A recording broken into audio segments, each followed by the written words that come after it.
This is the Trumpton Broadcasting Company, broadcasting live via the medium of modern technology. It's now time for your scheduled show with the Mayor of Trumpton, the Honourable Mike Dix.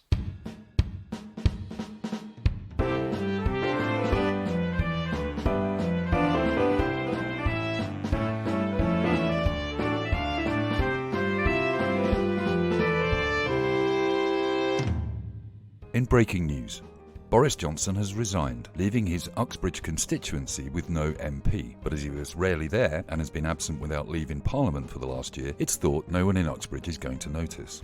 The controversial Boris Johnson honours list has still been approved, but with no peerage for his dad, Stanley. A spokesman for Boris said he's going to have to get him something else for Father's Day now. In related news, non-Dame Nadine Dorres has stepped down as an MP after a career largely devoted to her infatuation with Boris Johnson. She said on Twitter, "It's time for someone younger to take the reins. Auditions for a new member of the Horsemen of the Apocalypse will take place in the summer." Prince Harry was in court this week, giving testimony about phone hacking by the UK media. We have an exclusive recording from Harry's voice messages to Meghan about the case coming up.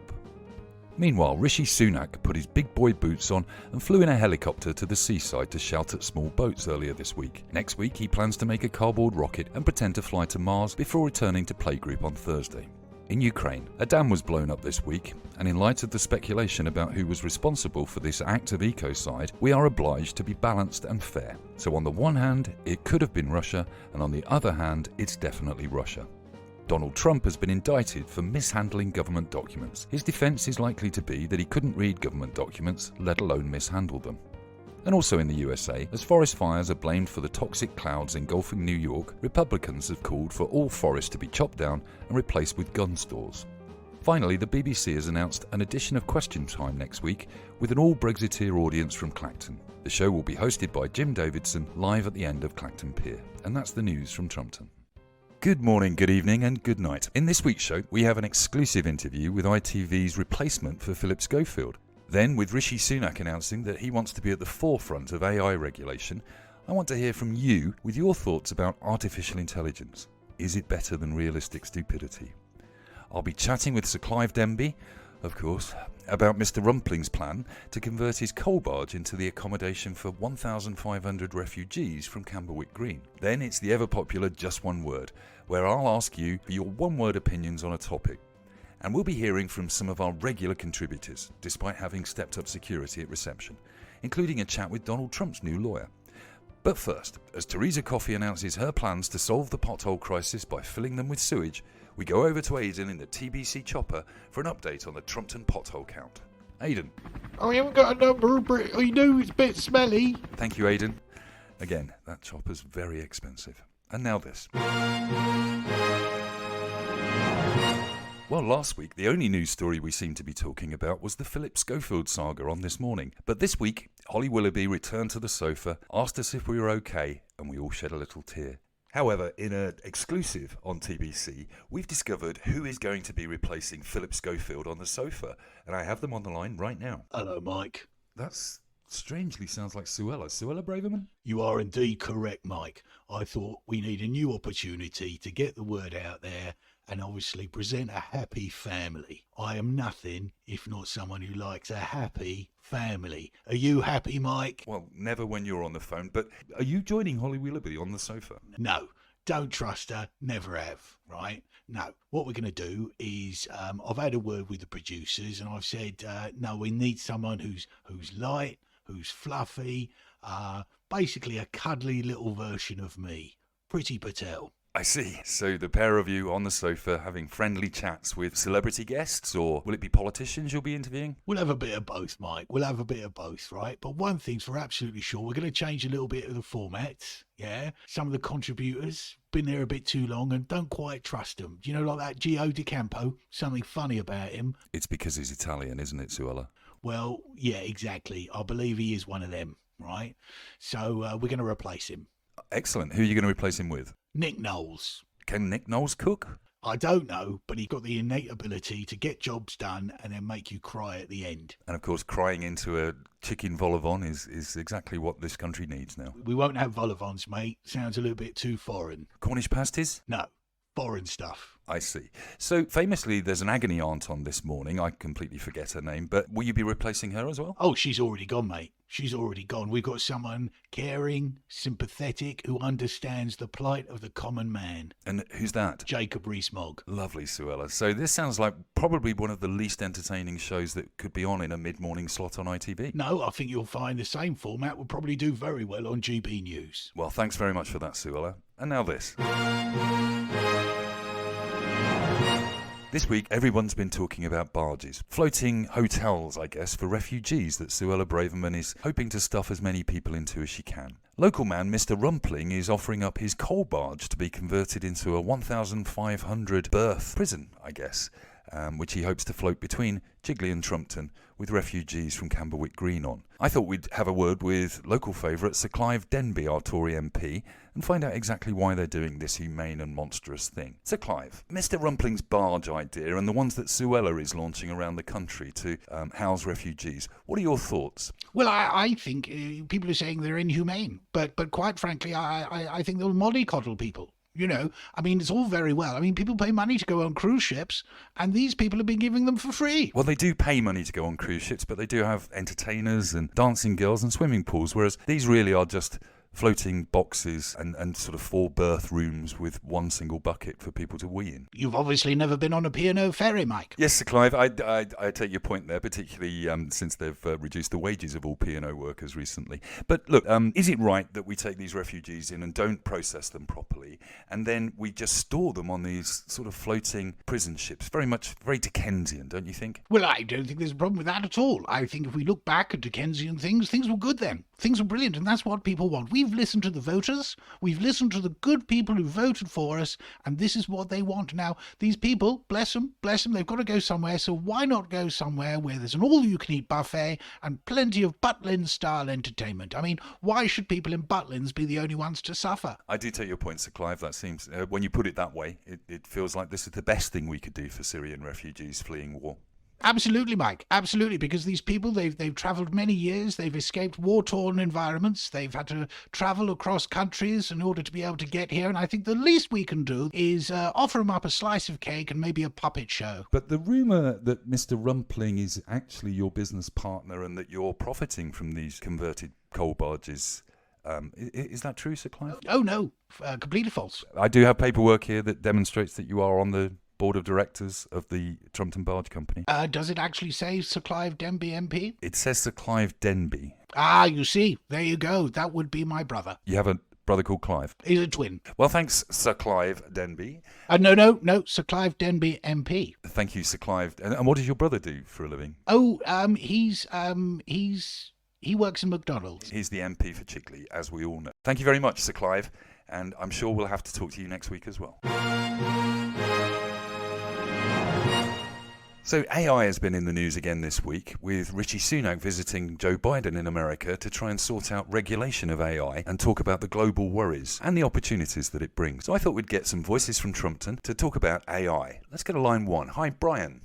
Hello, Mark. Nice to be back on the radio again. So, Brian, you have some thoughts on AI, I'm told. I do, indeed. I think it's brilliant. I think it's really good. And exactly how is AI good for us? Well, it's good in a way because it helps us. It helps us get things done that, we couldn't possibly get done normally.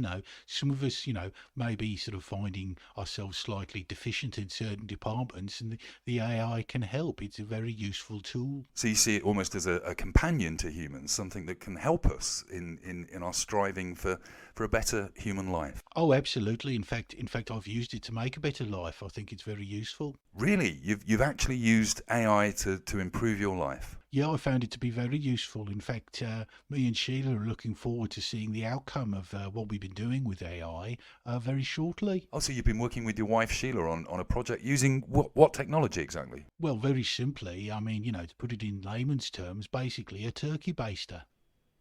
Brian, I think you might be talking about artificial insemination. We're talking about artificial intelligence. Oh. Right, goodbye, Brian.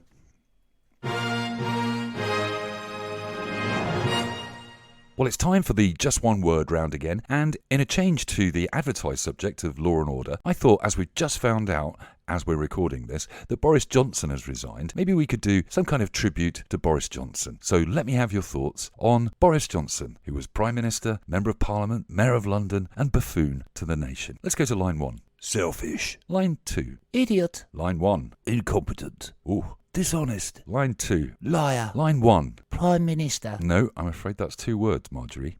And I did tell you not to call. Prime Minister with a hyphen? No, you can't have a hyphen. Okay. Luckily, you can't ruin this segment because let's take line 2.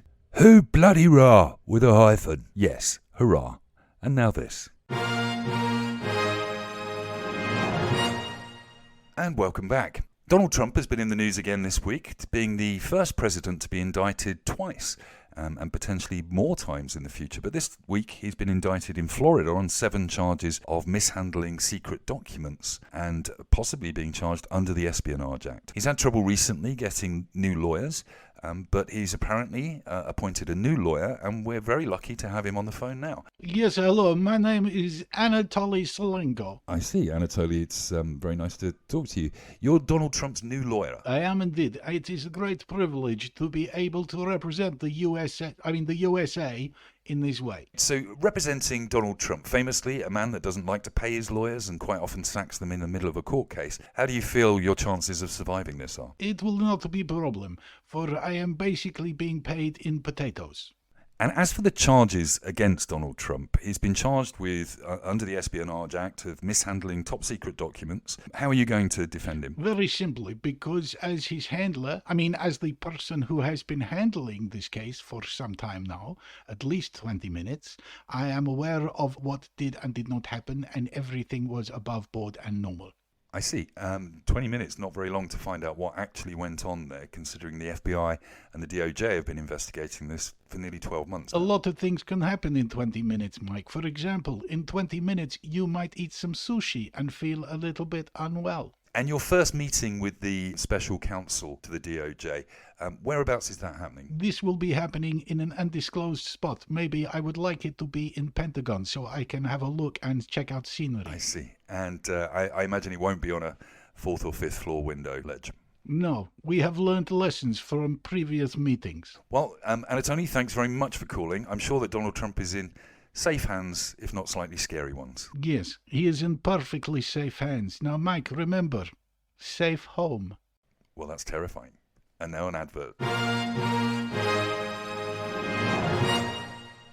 Well, we've given a lot of coverage to Boris Johnson, to Suella Braverman and Sir Keir Starmer. So this week I'm really pleased to be joined by our Prime Minister, who's been doing some important work in America this week, talking to Joe Biden, signing agreements, generally doing important stuff about immigration. So let's go over to Rishi Sunak and find out what his week's been like. Rishi, hi. Hello, Mike. It's lovely to be here. It's super exciting to be anywhere. Rishi, what have you done this week then? I've been a big boy. I've been to America. It was very exciting. America? That sounds really exciting. What were you doing there? I wanted to go to Disneyland, but instead I got taken to all these boring places where I just met boring old men. Joe Biden? He may have been, I don't know. Like a granddad sort of character that talked to you about trade deals and the economic importance of the relationship between Britain and America? No, he sat me on his knee and gave me a train set. Oh, that's really nice, Rishi. So, did you sign a bilateral agreement and trade agreement that would benefit us after the cock-up of Brexit?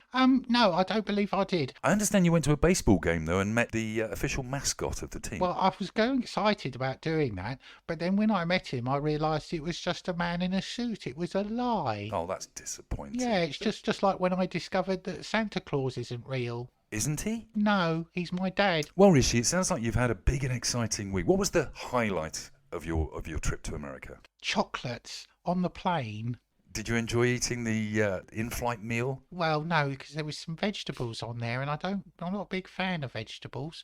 But Mum says that if I eat all my vegetables, I'll grow up big and strong. And what do you want to be when you grow up, Rishi? A Nazi. Well, that's our first interview with the Prime Minister, and I think we've discovered quite a few interesting things about him there, and certainly an explanation of why he wears short trousers. And now let's go over to Sir Keir Starmer. Hello, Mike. It's very nice to be here again. In fact, I'm here with some exciting news. What's happening in the controversial world of Sir Keir this week? Well, I'll tell you what's happening is that you may have heard that respected Green MP Caroline Lucas is standing down. So I have decided to run as MP in Brighton because, I'm a little bit funky, I'm a little bit controversial, and I'm a little bit, groovy. Yes, and you appeal to the gays. Oh, big time, yes. Can't keep them away. Well, that's quite shocking. You're going to stand as an MP in Brighton, leaving your Islington constituents hanging. Well, no, not hanging at all, because what we'll do is actually we're going to merge with the Green Party, because obviously they're green and we're red. So if you merge the two, it becomes brown, which is a very exciting colour. We've even got little ribbons made up, just to put on people's lapels. Very exciting. We have to have a different shade of brown, though, because our original shade of brown was the same one used by the charity that supports people with IBS. In Australia, that's worked out very well for the combination of the Green Party and the Conservative Party, the Teal Party. Are you sure that you can sell Brown Party policies in Britain? Oh, yes. I think if there's nothing more British, it's something that's a bit brown and bland. And of course, it's certainly the colour of the sewage pumping into the sea at the moment in Brighton. Exactly. I went for a paddle earlier, and now my feet are covered in shit. Well, thanks very much, Sir Keir. Once again, you've thrilled us with the exciting news that you're merging with the Green Party and replacing Caroline Lucas as the MP for Brighton. Rishi Sunak has told us very clearly that he likes chocolates and explained why he wears short trousers, and Sir Clive Denby is now thoroughly consulting his lawyers about the revelation that he part owns the barges on the Chigley Canal. So, joining us next week, I hope, will be some of our regular guests and some new ones. Don't have nightmares. We'll see you next week.